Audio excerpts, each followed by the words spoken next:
കൊച്ചിയുടെ പ്രാന്തപ്രദേശമാണെങ്കിലും കൊച്ചിയായിട്ട് യാതൊരുവിധ ബന്ധമില്ലാത്തൊരു സ്ഥലം. സിറ്റിയിലെ തിരക്കിന്നൊക്കെ മാറി സമാധാനമായി മത്സ്യകൃഷിയും മീൻപിടുത്തമൊക്കെ ആയിട്ട് ജീവിക്കുന്ന ഒരു കൂട്ടം ആൾക്കാരുള്ള സ്ഥലം. കൊച്ചിയിൽ നിന്ന് ഏകദേശം 15 കിലോമീറ്റർ മാത്രം അകലെ തൃശ്ശൂരിൽ നിന്നും ആലപ്പുഴയിൽ നിന്നൊക്കെ വളരെ പെട്ടെന്ന് തന്നെ എത്തിച്ചേരാൻ പറ്റുന്ന കടമുടി ഐലൻഡുകളെ പറ്റിയാണ് ഞാൻ ഈ പറയുന്നത്. ആലപ്പുഴയിൽ നിന്ന് രാവിലെ ഇറങ്ങി ഒരു ഉച്ചയോട് കൂടി തിരിച്ചെത്താൻ പറ്റുന്ന ഒരു കടമുടി ട്രിപ്പാണ് ഇന്നത്തെ വീഡിയോയിൽ കാണിക്കാൻ പോകുന്നത്. അപ്പോൾ എല്ലാവർക്കും once again welcome back to my channel roam with Vishnu.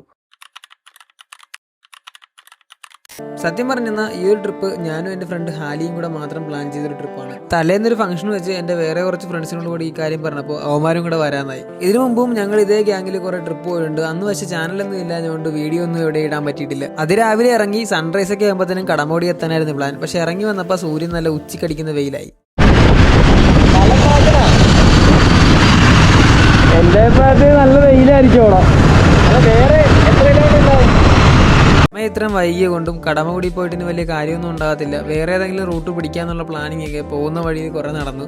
എങ്കിലും ലാസ്റ്റ് ഞങ്ങൾ കടമകുടി തന്നെ പോകാൻ തീരുമാനിച്ചു. കടമോടിയിലോട്ട് പോകാനായിട്ട് 2 റൂട്ട് പ്ലാൻ ഞാൻ പറഞ്ഞുതരാം. ഞാൻ എപ്പോഴും ട്രിപ്പ് പോകുമ്പോൾ റൂട്ട് പ്ലാൻ തയ്യാറാക്കുന്നത് ഒരു റൗണ്ട് ട്രിപ്പ് പോലെ ആയിരിക്കും. അതായത് വന്ന വഴി തന്നെ തിരിച്ചു പോരാതെ വേറെ ഏതെങ്കിലും വഴി കൂടെ കറങ്ങി വരാൻ പറ്റുമോ എന്നുള്ളതായിരിക്കും ആദ്യം നോക്കുന്നൊരു കാര്യം. ഈ ഒരു ട്രിപ്പും അങ്ങനെ തന്നെയാണ് ഞങ്ങൾ പ്ലാൻ ചെയ്തത്. ആദ്യത്തെ റൂട്ട് സ്ട്രെയിറ്റ് റോഡ് വഴി തന്നെ കടമകുടി എത്താൻ പറ്റുന്ന റൂട്ടാണ്. കൊച്ചി എടപ്പള്ളിയിൽ നിന്ന് സ്ട്രെയിറ്റ് വരിക. വരാപ്പുഴ എന്നൊരു ജംഗ്ഷൻ ഉണ്ട്. വരാപ്പുഴയിൽ നിന്ന് ലെഫ്റ്റ് കയറി നേരെ കടമോട് റോഡ് പിടിച്ച് കടമോടിയിൽ എത്താവുന്നതാണ്. ഇനി രണ്ടാമത്തതും ഞങ്ങൾ പോയതുമായിട്ടുള്ള റൂട്ട് പറഞ്ഞുതരാം. ഞാൻ പേഴ്സണലി പ്രിഫർ ചെയ്യുന്നത് ഈ ഒരു റൂട്ട് നിങ്ങൾ എടുക്കാനായിട്ടായിരിക്കും. എടപ്പള്ളിയിൽ നിന്ന് സ്ട്രെയിറ്റ് വന്നിട്ട് ചേരാനല്ലൂരിൽ നിന്ന് ലെഫ്റ്റ് എടുക്കുക. ചേരാനല്ലൂരിൽ ലെഫ്റ്റ് എടുത്തിട്ട് നേരെ പോയി പിഴല ബ്രിഡ്ജ് കയറി പാളയംതുരുത്ത് എന്ന് പറയുന്നൊരു സ്ഥലത്ത് നമ്മൾ എത്തിപ്പെടും. അവിടെ നമ്മൾ ഫെറി കയറിയിട്ട് വേണം അപ്പുറത്ത് കടമോടിയിലോട്ട് പോകാനായിട്ട്. കടമോടി ചെന്ന് നമുക്ക് അവിടെ അത്യാവശ്യം ചെയ്യേണ്ട ആക്ടിവിറ്റീസും കാര്യങ്ങളൊക്കെ ചെയ്ത് കഴിഞ്ഞ് നമുക്ക് തിരിച്ച് ഞാൻ ആദ്യം പറഞ്ഞ വഴി അതായത് വരാപ്പുഴ വന്നിട്ട് അവിടുന്ന് നമുക്ക് തിരിച്ച് എടപ്പള്ളി വഴി ഇങ്ങോട്ട് പോരാവുന്നതാണ്. അപ്പോൾ ഒരു റൗണ്ട് ട്രിപ്പ് പോലെ അത് കവർ ചെയ്യാൻ പറ്റുന്നതാണ്.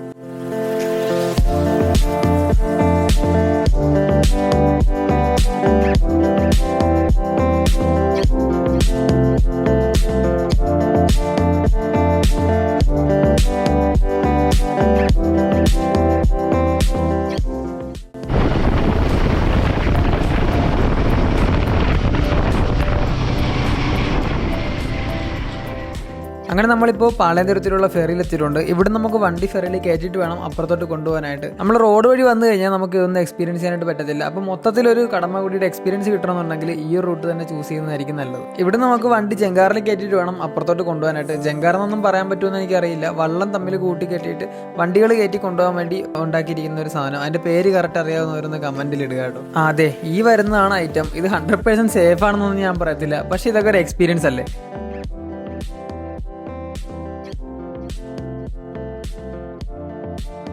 അങ്ങനെ ബൈക്കുകളെല്ലാം സേഫാക്കി ഫെറി കയറ്റി ഇപ്പുറത്ത് കൊണ്ടുവന്നിട്ടുണ്ട്. ഇനി ഇവിടുന്ന് അങ്ങോട്ട് കടമോടിയുടെ കാഴ്ചകൾ തുടങ്ങുവാണ്.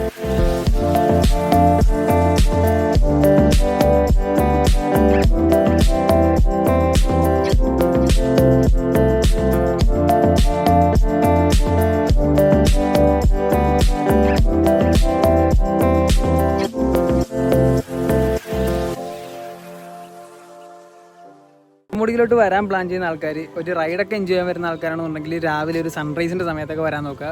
അതല്ല നിങ്ങളൊരു കയാക്കിങ്ങോ അങ്ങനെ എന്തെങ്കിലുമൊക്കെ പ്ലാനായിട്ട് വരുന്നതാണെന്നുണ്ടെങ്കിൽ വൈകുന്നേരം വരിക. വൈകുന്നേരം വരുന്ന ആൾക്കാർ പ്രത്യേകം ശ്രദ്ധിക്കുക, സൺഡേ വരാതിരിക്കുക. സൺഡേ അത്യാവശ്യം നല്ല തിരക്കുണ്ടാവും, നല്ല ബ്ലോക്ക് ആകാൻ ചാൻസ് ഉണ്ട്. വൈകുന്നേരം ഒരു സമയത്തൊക്കെ വന്നു കഴിഞ്ഞാൽ ഇവിടെ കയാക്കിങ്ങും അതുപോലെ ഇഷ്ടംപോലെ കടകളൊക്കെ ഓപ്പൺ ആയിരിക്കും. അതല്ല റൈഡൊക്കെ എൻജോയ് ചെയ്യണമെന്നുണ്ടെങ്കിൽ രാവിലെ വരിക കേട്ടോ. കടമോടി വന്നു കഴിഞ്ഞാൽ നമ്മൾ മസ്റ്റായിട്ട് ചെയ്യേണ്ട മറ്റൊരു കാര്യം എന്ന് പറഞ്ഞാൽ ഇവിടെ ബോട്ടിങ് അവൈലബിൾ ആണ്. വള്ളമായിട്ട് ചേട്ടന്മാരുണ്ടാവും. അവർ ഒരു 500-600 രൂപയൊക്കെ പറയും. നമ്മൾ ബാർഗെയിൻ ചെയ്ത് തന്നാൽ പിന്നെയും കുറച്ച് കിട്ടും. അപ്പം അങ്ങനെ ഒരു വള്ളം എടുത്തിട്ട് ഇവിടുത്തെ ചെറിയ കനാലുകളിലൂടെയൊക്കെ ഇങ്ങനെ പോയി കഴിഞ്ഞാൽ കാണാൻ നല്ല ഭംഗിയുള്ള കുറേ സ്ഥലങ്ങൾ നമുക്ക് കാണാനായിട്ട് പറ്റും. അതുമാത്രമല്ല കടമോടിയുടെ ശരിക്കും ഒരു ഫീല് നമുക്ക് കിട്ടണമെന്നുണ്ടെങ്കിൽ ഇങ്ങനെ ഒരു ബോട്ട് എടുത്തിട്ട് ഇങ്ങനെ വെള്ളത്തിൽ കൂടെ പോകണമായിരിക്കും. അതിൻ്റെ കറക്റ്റ് നമുക്ക് ആ ഒരു ഭംഗിയും കാര്യങ്ങളും ഒക്കെ എൻജോയ് ചെയ്യാൻ പറ്റും. അപ്പോൾ അത്രയൊക്കെ തന്നെ ഉണ്ടായിരുന്നുള്ളൂ നമ്മുടെ ഒരു ചെറിയ കടമോടി എപ്പിസോഡ്. അപ്പോൾ ഈ ഒരു വീഡിയോ കണ്ട എല്ലാവർക്കും ഇഷ്ടപ്പെട്ടു എന്ന് ഞാൻ വിചാരിക്കുന്നു. അപ്പോൾ ഇതിൽ നല്ല എപ്പിസോഡ്സ് ആയിട്ട് ഞാൻ ഇനിയും വരാൻ ശ്രമിക്കുന്നതാണ്. അപ്പോൾ അതുവരെ bye bye. Thank you for watching.